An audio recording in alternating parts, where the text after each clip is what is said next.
ഇപ്പോഴും ഓർമ്മയുണ്ട്. ഞാൻ ഇതൊരു സീൻ ഇങ്ങനെ കാണുന്ന സമയത്ത് ഷോട്ട് റെഡിയാണ്. ഓക്കെ, അപ്പം ഷോട്ട് എടുക്കാൻ റെഡിയാണ്, എല്ലാവരും വെയിറ്റ് ചെയ്യും. എന്താ വെയിറ്റ് ചെയ്യാൻ നോക്കുമ്പോൾ അതിനെ വിളിച്ചുകൊണ്ട് പോയിട്ട് ബാഹുലി ഇങ്ങനെ ഫീഡ് ചെയ്യുവാണ്. ഫീഡ് ചെയ്യാന്ന് വെച്ചാൽ കുറേ നേരം ഫീഡ് നടക്കും.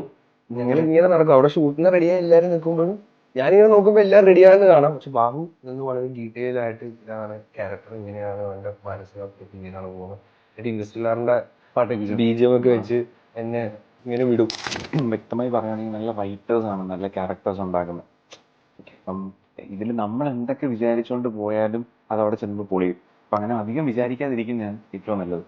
നല്ലോണം റൈറ്റ് ചെയ്തിട്ടുണ്ടെങ്കിൽ, നല്ലോണം എഴുതിയിട്ടുണ്ടെങ്കിൽ നമ്മൾ ജസ്റ്റ് ഒരു ടൂളായിട്ട്. അഡിക്സ് ഒക്കെ കഴിഞ്ഞ ശേഷം ഇങ്ങനെ വിളിച്ചു, ഒരു പരിപാടിയുണ്ട്, നമുക്ക് ചെയ്തു നോക്കാം, നല്ല പരിപാടി ആയിരിക്കുന്നു. ലാൽ സാറ് പറഞ്ഞിട്ടുണ്ട്. ലാൽ സാറിന്റെ ഒരു ഡയലോഗിൽ ലാൽ സാറ് ചോദിച്ചു ഇത് ഇങ്ങനെ പറഞ്ഞോട്ടെ എന്ന് ചോദിച്ചപ്പോൾ പറഞ്ഞു, വളരെ ഹമ്പിളായിട്ട് പുള്ളി പറഞ്ഞു, ഇങ്ങനെ പറഞ്ഞു ഇവിടെ പൊളിയും, ഇന്ന സീനി ഇന്ന സാധനം പൊളിയും. അങ്ങനെ പ്രശ്നമുണ്ടല്ലോ. അപ്പം അത് നമ്മൾ എന്ത് ചെയ്താലും അത് കാര്യമില്ല. നമ്മൾ ഇൻപുട്ട് കൊടുക്കുമ്പോൾ ചിലപ്പോൾ മൊത്തം കുളവും. ചില ഡയലോഗ് നമ്മളൊന്ന് പറയുന്നത് ഒരു വട്ടം പറയുമ്പോൾ അതിന് അർത്ഥമായിരിക്കും, പക്ഷെ അതിന്റെ മോഡുലേഷൻ മാറി അതിനൊരു ഗ്യാപ്പ് ഒക്കെ ഇട്ടിട്ട് വേറെ രീതിയിൽ പറയുമ്പോൾ അതിന് വേറെ അർത്ഥവും. അതുവരെ രാഹുൽ നോക്കും. ഓരോ ഡയലോഗിന് ഇടയിലുള്ള ഗ്യാപ്പ് വരെ, ഒരു ഗ്യാപ്പ് കൂടിക്കഴിഞ്ഞാൽ അയ്യോ അതിന്റെ അർത്ഥം മാറി.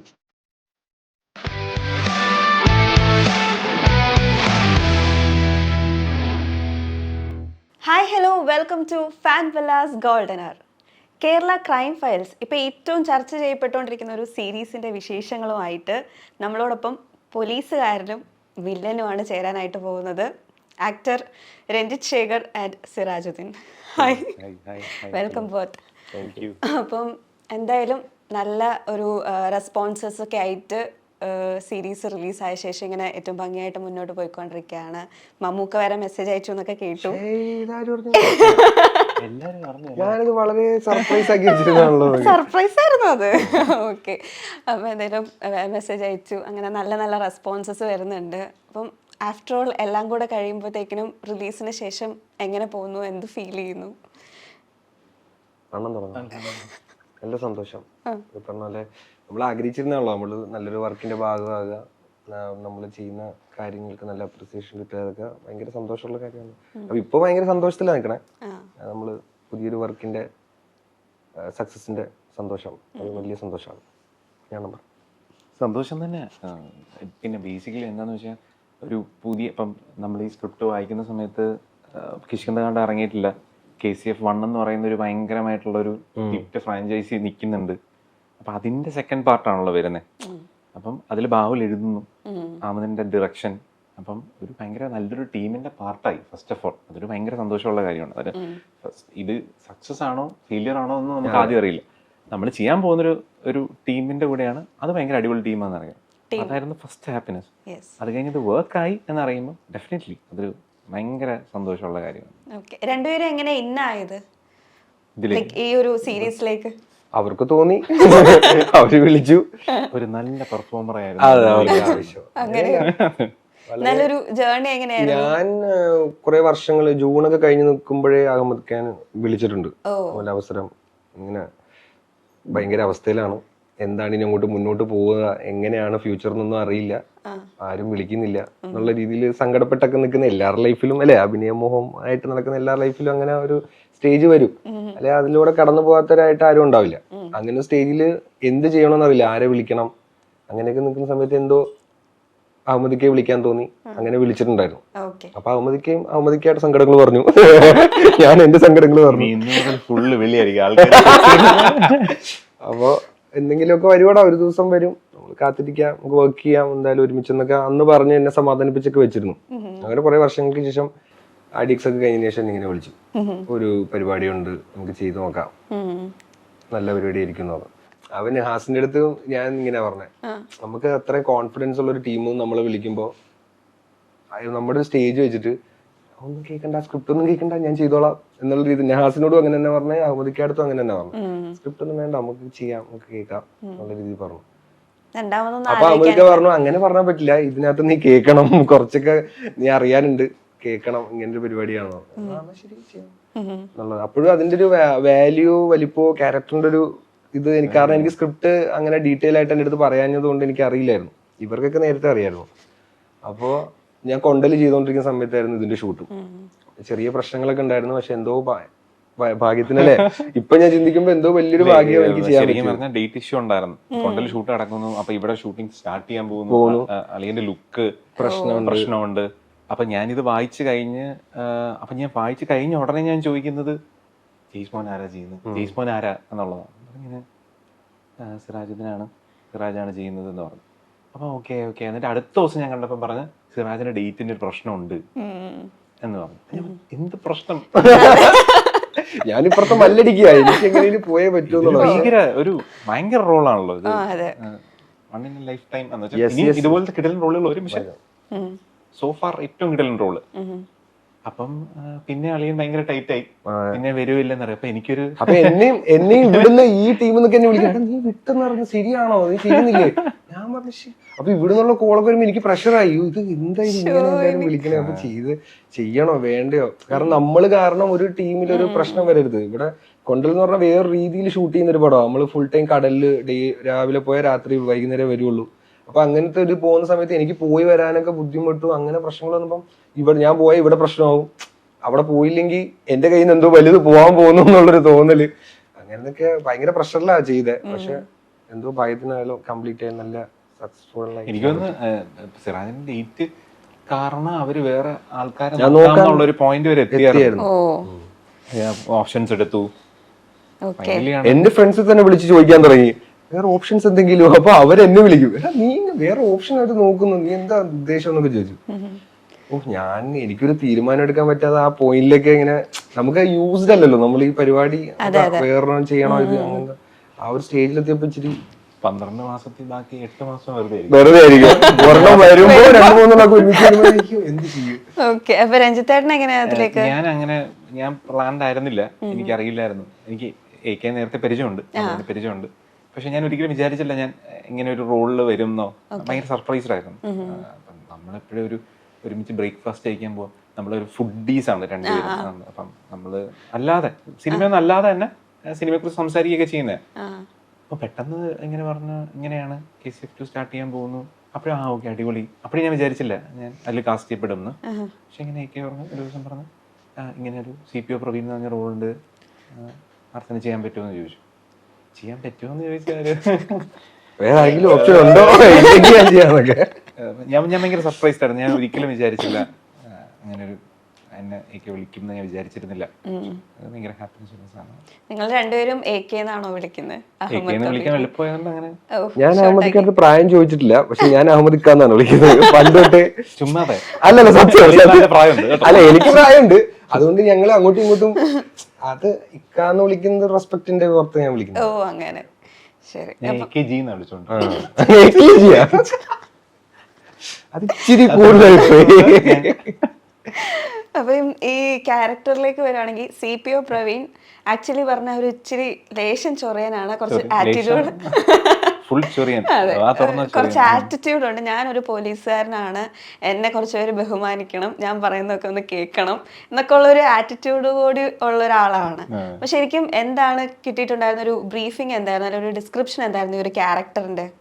ആക്ച്വലി ഇത് വായിക്കാൻ ബാഹുലാണല്ലോ എഴുതിയിരിക്കുന്നത്. അപ്പൊ അന്ന് കിഷ്കിന്ധ ഞാൻ പറഞ്ഞില്ല, കിഷ്കിന്ധ റിലീസ് ആയിട്ടില്ല. അപ്പൊ ഇത് വായിക്കാൻ തരുന്ന പോയിന്റ് ഇത് വായിക്കാൻ ഭയങ്കര രസമാണ്. ബാഹുലിന്റെ സ്ക്രിപ്റ്റ് വായിക്കാൻ ഭയങ്കര രസമാണ്. ഇതിന്റെ ഡിസ്ക്രിപ്ഷൻസ് ഫുൾ എഴുതിയിട്ടുണ്ടാവും. ഈ ക്യാരക്ടർ എന്താണ്, ഇതെന്താണ് ചെയ്യുന്നത്, നമ്മൾ മറ്റേ ഫുൾ സിനിമ തന്നെ നമുക്ക് അതിൽ കാണാം ടോട്ടലി. അപ്പം ഇതിനകത്ത് വളരെ വ്യക്തമായി എഴുതിയിട്ടുണ്ട്. ഇയാള് ആദ്യമായിട്ട് അവിടെ വരുവാണ്, ഇയാൾക്ക് ട്രിവാൻഡ്രം എന്താണ് പരിപാടി എന്നൊന്നും അറിയില്ല, എന്തെങ്കിലും ഇങ്ങോട്ട് പറഞ്ഞാൽ അതിനപ്പുറത്തേക്ക് തിരിച്ചു പറയുന്ന ഒരാളാണ് എന്നുള്ളത് വളരെ വ്യക്തമായിരുന്നു അതിനകത്ത്. പിന്നെ ഒന്നും ചെയ്യണ്ട, നിന്ന് കൊടുത്താൽ മതി, പിന്നെ ഇവരെ സെറ്റ് ചെയ്തെടുത്തോളൂ. ഓക്കെ. സിറാജിന് എന്തായിരുന്നു കിട്ടിയിട്ടുണ്ടായിരുന്നു ഒരു ഡിസ്ക്രിപ്ഷൻ ക്യാരക്ടറിനെ പറ്റിയിട്ട് ആദ്യം കേൾക്കുമ്പോ? ആദ്യം പറഞ്ഞൊരു നെഗറ്റീവ്, ദ മെയിൻ വില്ലൻ അങ്ങനെ ആദ്യം പറഞ്ഞു. അപ്പൊ തന്നെ ഷോക്കായി.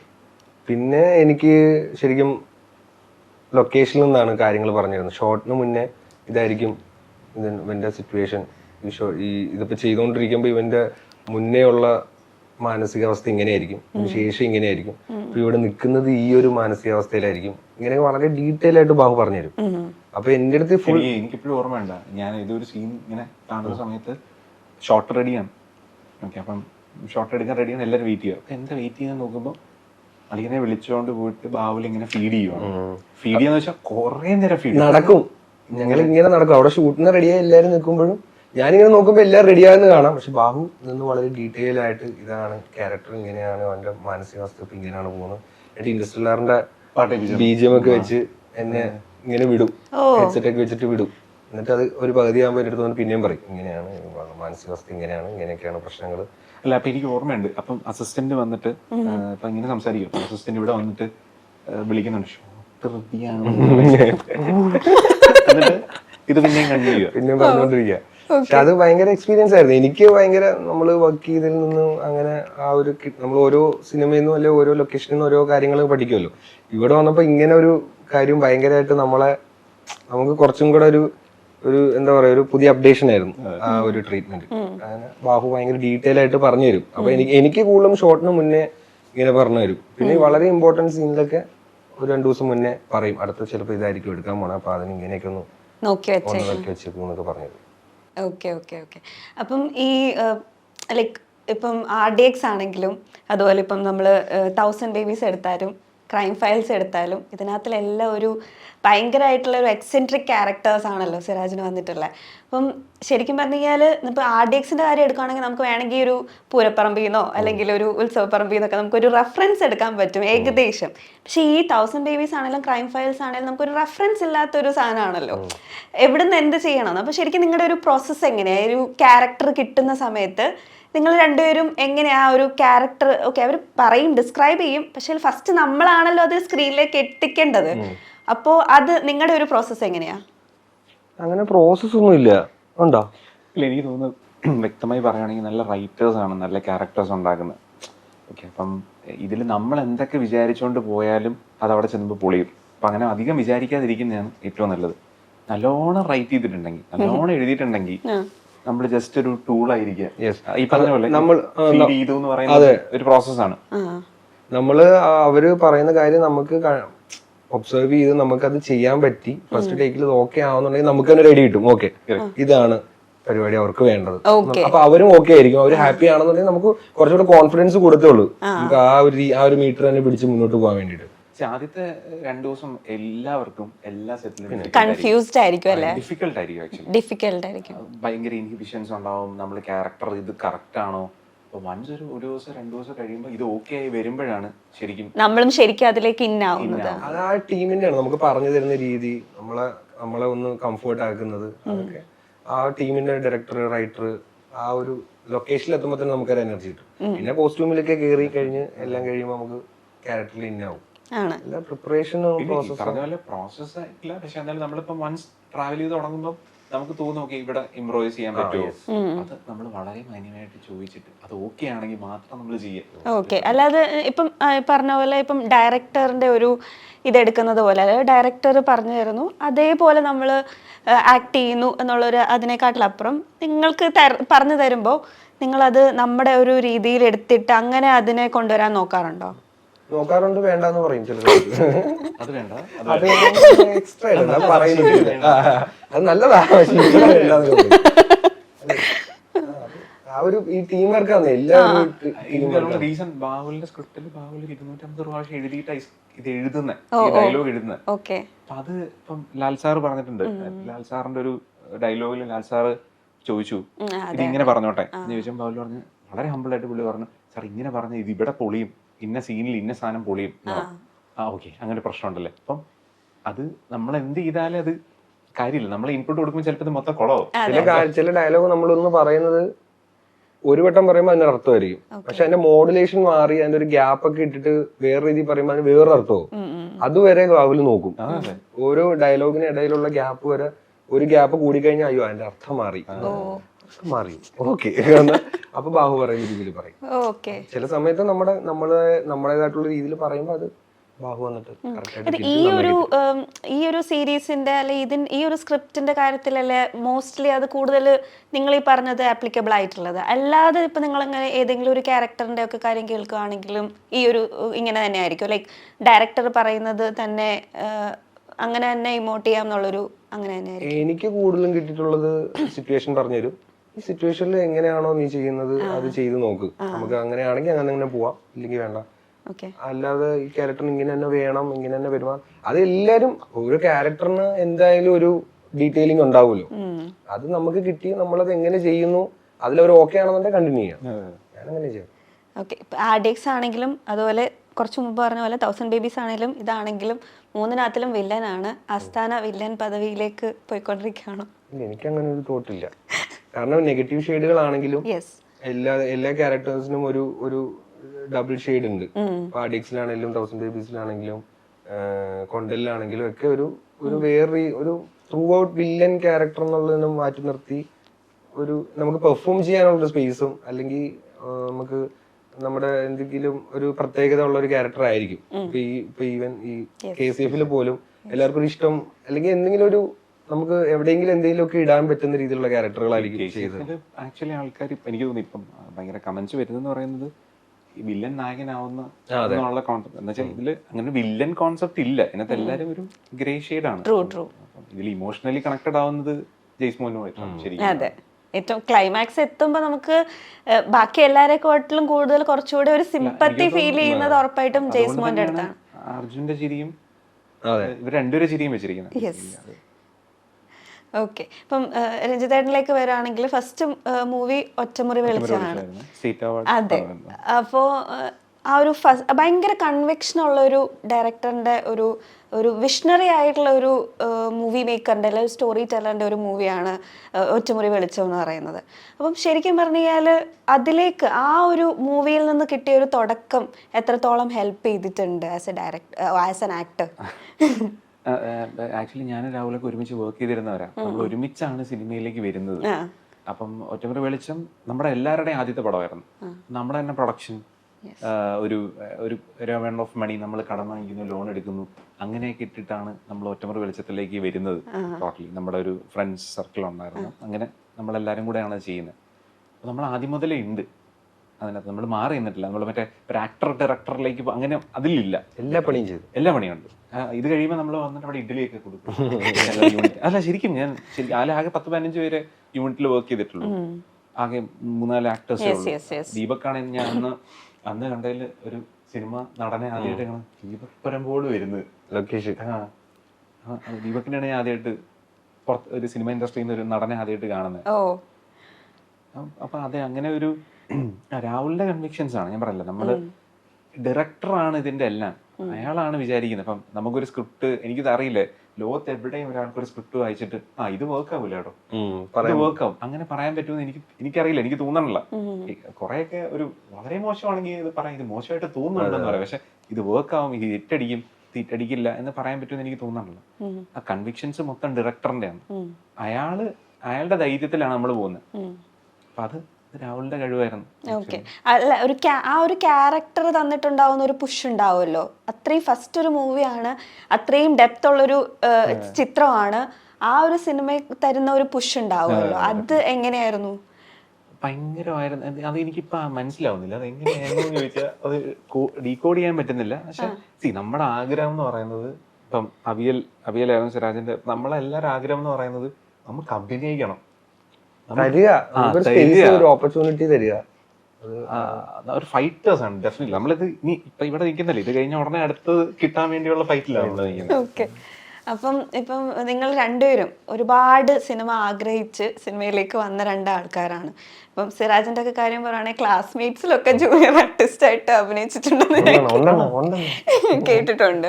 അപ്പം ചേട്ടനാണെങ്കിലും ഒരുപാട് മെസ്സേജ് ഒക്കെ അയച്ചിട്ടാണ് ഈ പറഞ്ഞ പോലെ അയക്കരുത് എന്ന് പറയുന്നവരെ മെസ്സേജ് അയച്ചിട്ടുണ്ടോ? പിന്നെ ഇഷ്ടം പോലെ. അങ്ങനെ അത്രയും രണ്ടുപേരും അത്രയും ആഗ്രഹിച്ച സിനിമയിലേക്ക് വന്നതാണ്. ശരിക്കും നിങ്ങളുടെ ഫസ്റ്റ് ആ ഒരു ആഗ്രഹത്തിന്റെ ഒരു ഏറ്റവും ഇന്നർ ആയിട്ടുള്ള ഒരു തോട്ട് ഉണ്ടാവുമല്ലോ, എനിക്ക് സിനിമയിൽ അഭിനയിക്കണം എന്നുള്ളൊരു, ആ ഒരു ഫയർ ഏറ്റവും ആദ്യം കിട്ടിയത് എപ്പോഴായിരുന്നു, അല്ലെങ്കിൽ എന്നായിരുന്നു? അതെനിക്ക് ഓർമ്മയില്ല. ഞാൻ സ്കൂളിൽ പഠിക്കുമ്പോൾ തൊട്ടേ ഉണ്ട്. എനിക്ക് തോന്നുന്നു എന്റെ ഓർമ്മയിൽ ഞാൻ 3ാം ക്ലാസ്സിൽ എന്താ പഠിക്കുമ്പോൾ സ്റ്റേജിൽ പെർഫോം ചെയ്ത് സ്കിറ്റ് ചെയ്ത് തുടങ്ങിയതെന്നാണ് എന്റെ ഓർമ്മ. അവിടെ തൊട്ടേ എനിക്ക് ചിലപ്പോൾ ആ കിട്ടിയ കൈയടിയൊക്കെ ആയിരിക്കും. എനിക്ക് ഭയങ്കര ഇഷ്ടമാണ് നമ്മൾ ചെയ്യുന്ന ഒരു പെർഫോമൻസ്. സ്റ്റേജിൽ ചെയ്യുമ്പോൾ ആൾക്കാർ കൈയടിക്കുന്നത്, അവർ ചിരിക്കുക, സ്റ്റേജിൽ നിന്ന് ഇറങ്ങുമ്പോൾ വന്നിട്ട് അടിപൊളിയായിരുന്നു കേട്ടോ എന്നിങ്ങനെ പറയുമ്പോൾ കിട്ടുന്നൊരു സന്തോഷം ആയിരിക്കും ചിലപ്പോൾ എന്റെ ആ ഒരു മനസ്സിൽ ഈ അഭിനയം അല്ലെ ഇത് എന്നെ കൊണ്ട് പറ്റുന്നുണ്ടെന്നുള്ളൊരു തോന്നൽ എനിക്ക് ആ സമയത്ത് സ്കൂളിൽ പഠിക്കുമ്പോഴേ ഉണ്ട്. പിന്നെ ഒരുപാട് ഡ്രാമകളും സ്കിറ്റുകളും മിമിക്രികളും മോണാക്ടുകളും ഒക്കെ ഇങ്ങനെ ചെയ്തു, സ്കൂളിൽ ചെയ്യായിരുന്നു. പിന്നെ ഇങ്ങനെ ചെയ്ത് പിന്നെ എനിക്ക് ആ ഒരു കയ്യടിയും സന്തോഷവും ആൾക്കാർ നന്നായിരുന്നു എന്ന് പറയുന്നത് കേൾക്കുമ്പോഴും കിട്ടുന്ന ആ ഒരു കിക്കിലാണ് ചിലപ്പോൾ എനിക്ക് ഒരു ഉറപ്പ് വന്നത്, അഭിനയം സിനിമ തന്നെ നമുക്ക് സെയിം ആണ്. ആക്ച്വലി എനിക്കൊരു 7th എന്ത് വെച്ചാൽ ഒരു മൈം ചെയ്തിട്ടുണ്ടായിരുന്നു. അപ്പം മൈം ആ മൈമിന്റെ ഒരു സെലക്ഷൻ എന്ന് പറയുന്നത് കംപ്ലീറ്റ് ഒരു ക്ലാസിന്റെ ഫ്രണ്ടിൽ നമ്മൾ ചെയ്യാന്നുള്ളത്. 2 ക്ലാസ് ഉണ്ട്, ഒരു അസംബ്ലി ഹാളായിരുന്നു. ഈ 2 ക്ലാസ്സിൽ അത്രയും കുട്ടികളുണ്ട്. അപ്പൊ ഇത് ചെയ്ത് നമ്മുടെ മുന്നിൽ ചെയ്യുന്ന ആൾക്കാരൊക്കെ ഇത്തിരി ഇതുണ്ട്, അതായത് എക്സ്പീരിയൻസ് അല്ല കയ്യടിയൊന്നുമില്ല ഇതിനകത്ത്. മറ്റേ ഹ്യൂമിലിയേഷൻ ആണ് അവിടത്തെ എന്ന് വെച്ചാൽ അത് കൊള്ളത്തില്ല. അപ്പോഴേക്കും ഭാഗ്യം എനിക്ക് എന്തോ കോപ്പേടി എന്താണ് കിട്ടിയത്, കോപ്പി അടിക്കുന്ന എന്നുള്ള എന്തോ പരിപാടി. അപ്പൊ അത് ഫുൾ ചിരിച്ച് ക്ലാപ്പ് ചെയ്തായിരുന്നു. എനിക്കൊന്ന് അവിടെ ആയിരുന്നിരിക്കണം ചിലപ്പോൾ ഒരു എനർജി കിട്ടിയത്. ഓക്കെ ഇതെനിക്ക് അത് ഒരു കിക്കാണ് പറഞ്ഞത്. അത് ഈ പറഞ്ഞ പോലെ ഓർമ്മയില്ല എന്നാണെന്നുള്ളത്, പക്ഷെ ആ ഒരു ജേർണിയില് ഉറപ്പുണ്ടായിരുന്നു നമുക്ക് അഭിനയം സിനിമ. ആരുടെങ്കിലും പെർഫോമൻസസ് ഇൻഫ്ലുവൻസ് ആയിട്ട് ലൈക്ക് തിയേറ്ററിലോ അല്ലെങ്കിൽ ടിവിയിലോ കണ്ടിട്ട് എന്റെ അമ്മ ഇതുപോലെ ഒന്ന് ചെയ്യണം അങ്ങനെ എനിക്ക് ആര് നന്നായിട്ട് ചെയ്യുന്നത് കണ്ടാലും എനിക്ക് സന്തോഷം തോന്നും. ഇപ്പം നമുക്ക് ലാലേട്ടൻ മമ്മൂക്കെല്ലാം ഓഫ് കോഴ്സ്, എന്നാലും നമുക്ക് അല്ലാതെ ചെറിയ ചെറിയ ക്യാരക്ടേഴ്സ് ചെയ്യുന്നവരാണെങ്കിലും നന്നായിട്ട് പെർഫോം ചെയ്യുന്നു തോന്നുമ്പോൾ നമുക്ക് അടിപൊളിയാണ്, ഒരു സന്തോഷം നമുക്ക് തോന്നും. അങ്ങനെ എനിക്ക് നന്നായി പെർഫോം ചെയ്യുന്ന എല്ലാവരെയും ഭയങ്കര ഇഷ്ടം. കൊച്ചിയിലെ എനിക്ക് തോന്നുന്നു ഭയങ്കര ഇൻഫ്ലുവൻസ്ഡ് ആയിരുന്ന ലാലേട്ടനിലാണ്. പുള്ളി എന്തോ ചെയ്യുന്നുണ്ടെന്ന് നമുക്ക് മനസ്സിലാവുന്നില്ല എന്താ സംഭവം. ഇപ്പോഴും നമ്മൾ ആ ഒരു നമ്മുടെ മലയാള സിനിമയിലെ നമ്മൾ കാണുന്ന കുറെ നല്ല അഭിനയ മുഹൂർത്തങ്ങൾ നമുക്ക് കാഴ്ചവെച്ച ഒരുപാട് ആക്ടേഴ്സ് ഉണ്ട്. അവര് തന്നെയാണ് ഇപ്പോഴും നമ്മുടെ സ്കൂള് അല്ലേ. ശരിക്കും എനിക്ക് ഇപ്പോഴും പഴയ സിനിമകൾ കാണാൻ ഭയങ്കര ഇഷ്ടമാണ്. നമുക്ക് അത് ഭയങ്കര രസമായിട്ട് നമ്മൾ ഇപ്പോഴും കണ്ടിരിക്കില്ലേ. എനിക്ക് ഭയങ്കര ഇഷ്ടമാണ് പഴയ സിനിമകൾ. അജു വർഗീസ് ഒക്കെ പറയുന്ന കേട്ടിട്ടുണ്ട്, അതായത് പഴയ സിനിമയിലെ ആക്ടിംഗ് ഒക്കെ വീണ്ടും വീണ്ടും എടുത്ത് കണ്ടിട്ട് അതിൽ നിന്ന് കോപ്പി അടിച്ച് ഇപ്പൊ ചെയ്യാൻ നോക്കാറുണ്ടെന്നൊക്കെ. നിങ്ങൾ അങ്ങനത്തെ എന്തെങ്കിലും? കോപ്പി അടി ചെയ്യാനൊരു സ്കില്ല് വേണ്ടേ? അതുവരെ നമ്മൾ എത്തിയിട്ടില്ല. ഞാനതൊക്കെ ട്രൈ ചെയ്തിട്ടുണ്ട് പണ്ട്. ഡബ്സ്മാഷ്, ടിക്ടോക്ക് ആ പരിപാടിയൊക്കെ ഉണ്ടായിരുന്നല്ലോ, അപ്പോഴൊക്കെ ഞാൻ ചെയ്യായിരുന്നു. ഞാൻ ചെയ്ത് ഇൻസ്റ്റാഗ്രാമിലൊക്കെ ഇട്ടിട്ടുണ്ട്. എപ്പോഴും പോസ്റ്റ് ചെയ്യും. ലാലേട്ടൻ ഭയങ്കര ഒരു ഫാൻ ആണെന്ന് എപ്പോഴും പറയാറുണ്ട്. അപ്പം ഫസ്റ്റ് കണ്ടപ്പോ കരഞ്ഞ ഉള്ളൊരു മൊമെന്റ് എപ്പോഴും ഓർത്ത്. എന്തുകൊണ്ടെന്ന് വെച്ചാൽ അത്രയും വലിയ ഫാൻ ആയിരുന്നു. എക്സാജറേറ്റ് ചെയ്ത് പറയുന്നതല്ല, ഭയങ്കര ഫാൻ ആയിരുന്നു. അപ്പം ഫസ്റ്റ് ടൈം കാണുവാണല്ലോ വർഷങ്ങൾക്ക് ശേഷം. അപ്പം ഞാൻ സ്ക്രീനിൽ കണ്ടിട്ട് ഫസ്റ്റ് കാണുമ്പോൾ ഉണ്ടാവുന്ന ഭയങ്കര ഫീലിംഗ് ആയിരുന്നു. എൻ്റെ ഫ്രണ്ട് രേവതി, കീർത്തിയുടെ ചേച്ചി രേവതിയാണ് എന്നെ കൊണ്ടുപോയിട്ട് ലാലങ്കളിലെ ഒരാൾ കാണാൻ വന്നിട്ടുണ്ട്. അപ്പോൾ ഭയങ്കര പ്രൈവറ്റ് മൊമെന്റ് ആയിരുന്നു. ലാലേട്ടൻ ഇരിക്കുന്നു, മോനെന്താ പേരെന്താ എന്ന് ചോദിച്ചു. അങ്ങനെ അപ്പം ഞാൻ ഡെഫിനറ്റ്ലി അത്ര അടുത്ത ആളെ കാണുവാണ്. ഇമോഷണലായി പോയി. അതൊന്നും നമുക്ക് എക്സ്പ്രസ് ചെയ്യാൻ പറ്റില്ല. എനിക്കറിയാം, ഞാൻ കരയെന്ന് വിചാരിച്ച് പോയതല്ല, ഞാൻ പെട്ടെന്ന് സംഭവിക്കുന്ന ഒരു. അതായത് നിങ്ങളിപ്പം സിനിമയിൽ ഓൾറെഡി ഉണ്ട്, ഇപ്പം എപ്പോഴും പറയുന്നു, അതായത് ഇപ്പം ആരെങ്കിലും വിളിച്ച് കഴിഞ്ഞാൽ നമുക്ക് ഏറ്റവും സന്തോഷമായിട്ട് നമ്മൾ ആ ക്യാരക്ടേഴ്സ് പോയി ചെയ്ത് കൊടുക്കുമെന്ന് പറയാറുണ്ടല്ലോ. അപ്പം ഇപ്പോൾ ഓൾറെഡി സിനിമയിൽ എത്തി, നിങ്ങളുടെ ഏറ്റവും അൾട്ടിമേറ്റ് ആയിട്ടുള്ള ഒരു ആഗ്രഹത്തിലേക്ക് നിങ്ങൾ എത്തിക്കഴിഞ്ഞിട്ടുണ്ട്. ശരിക്കും സിനിമയിലേക്ക് വരാനാണോ അതോ നിലനിന്ന് പോകാനാണോ ഏറ്റവും പാട്? ഇപ്പം എന്താണ് ഫീൽ ചെയ്യുന്നത്? നമുക്ക് മെസ്സേജ് അപ്പം നമ്മളെ പ്ലാൻ എന്ന് വെച്ച് കഴിഞ്ഞാൽ നമുക്ക് നമ്മളയച്ച ഹലോ CPO പ്രവീൺ, അതുപോലെ നമുക്ക് സ്റ്റേറ്റസ് ഇടും നമ്മൾ ക്രൈം ഫയൽസ് കണ്ടിട്ടില്ല. കാരണം എല്ലാവരും ഇനി രാവിലെ തൊട്ട് ഗുഡ് മോർണിംഗ് അയച്ചു തുടങ്ങണോട്ടോ എന്നൊക്കെ പറയായിരുന്നു ഗ്രൂപ്പിൽ എല്ലാവരും. പക്ഷെ ഭയങ്കര അത് നമുക്ക് എന്നെ സംബന്ധിച്ചിടത്തോളം എനിക്കൊരു അവാർഡ് കിട്ടിയ ഭയങ്കര